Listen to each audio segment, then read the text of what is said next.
to be paid for and is paid for by taxpayer dollars, your money, for other countries. That is terrible. When he's going to pull out and say, we need to do this because it's morally right, I hate to say this, President Obama, you're morally bankrupt. Sorry, you are.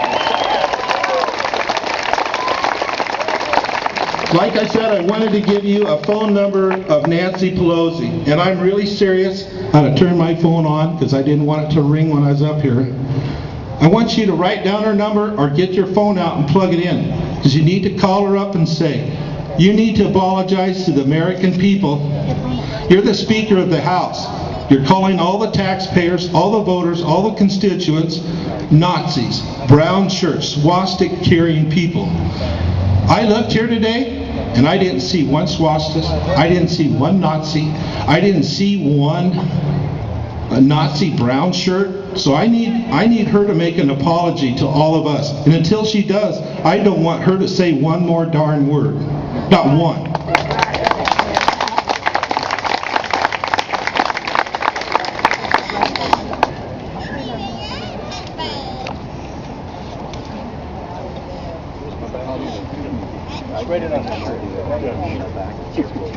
Her number is 1-202-225-0100. Why do I have that in my phone? Because I call them about once or twice a week. Anybody need Senator Murray's phone number or Senator Cantwell's number? I have that too. And if you want to look for any of these numbers and you don't want to write it down, you can go to rememberuswethepeople.org. and they have their phone numbers. There's also petitions there that you can sign online and sign the petition at the same time. Click on that link. I will tell you, if anybody here is out here that's, even if you're terrible on the internet, you can do all this in 45 seconds. And if you can't do it in 45 seconds, call me up and I'll give you 25 bucks. And I'm not kidding you. It doesn't take that long. Any of you that don't do that, you don't have an excuse no more. But again, let me give you that number one more time. 202-225-0100. Call her up and let her know we're not happy about Obamacare, government-run health care, and she owes us an apology. And I want to tell everybody here, I sincerely appreciate everybody that's here.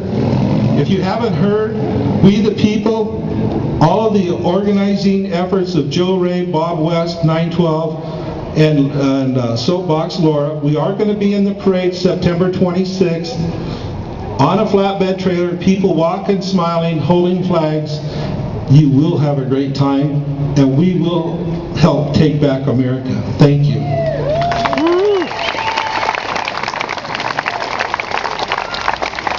All right, a big thank you to Kirk Roenick.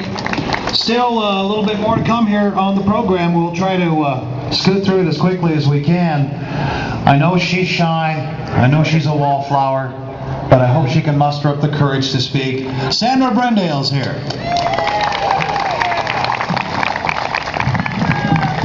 Wow, what a group of speakers we have had. And I'm actually going to steal stuff today. Just about everything I'm going to say has been said by someone else, because sometimes you just can't improve on the good stuff. However, I've been asked to tell you first, over under the canopy, there are brochures that have the numbers of everybody that you've heard about today in our federal government. So you can pick it up there, and then you'll have the numbers already. Tell me, and I forget. Teach me, and I remember. Involve me, and I learn. Benjamin Franklin. And I say that to thank the people that have put this on, because they are involving hundreds upon hundreds of people. There are a couple hundred of you here today, and that means we are learning. So thank you very much, you guys. Woo! Now, I'm the chairman and the founder of the STOP committee. STOP stands for So Tired of Paying. So I love that guy's sign over there, the guy with the big hat. Catch his sign later on. No taxes. I always say no increase in taxes. The taxpayer, that's someone who works for the federal government but doesn't have to take the civil service examination. Ronald Reagan. Blessed are the young, for they shall inherit the national debt.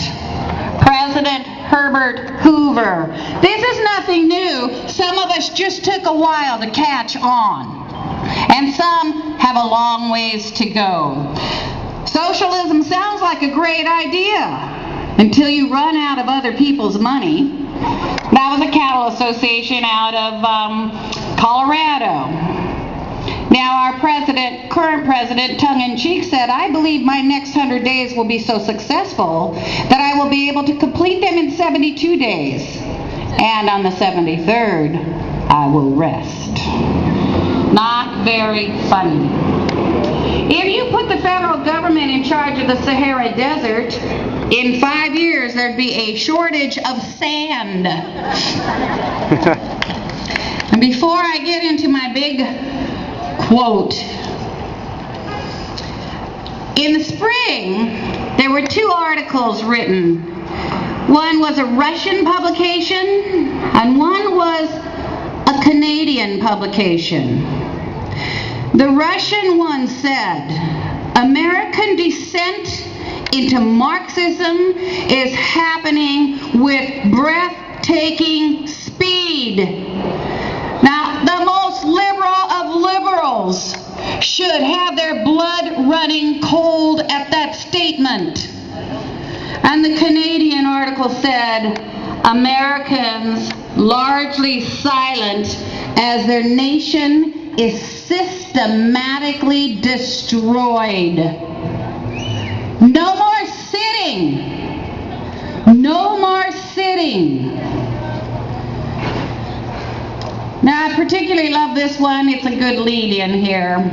And this is written by a British author. God forbid we should get these things written by American journalists.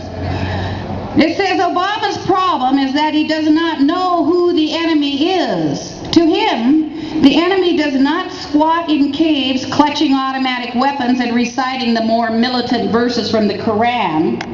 Instead, the enemy sits around at tea parties quoting from the U.S. Constitution. So I guess we know who we are.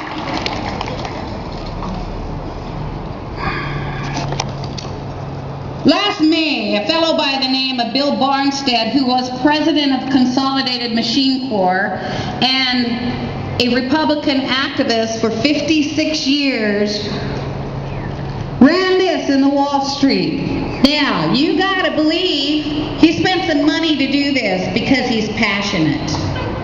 And what it is, it's a copy of a speech, or a portion of a speech from 1958. And in 1958, when these 10 points were put out, the guy who said this was considered to be very radical, very scary. He used very scary language. He had the courage then to use the word socialist and socialism and communism. Wow, he was a bad guy. His name is Robert Welch. He was starting up a new organization in those days, and he'd asked Bill Barnstead to be a charter member. Bill said, "Wow, I'm so involved with the Republican Party, I can't do that." But what Bill Barnstead says later in this article, he said, "My worldviews and those of Bob Welch dovetailed perfectly. Looking at the mess this country's in now, I wish I had." He says further, here are Mr. Welch's words. They are scary, but they are uncannily accurate. And we're going to quote Bob Welch. "A part of the plan of the socialists is to induce the gradual surrender of American sovereignty, piece by piece, to various international organizations, including the United Nations. Here are their aims for the United States. 1. Greatly expanded government spending for every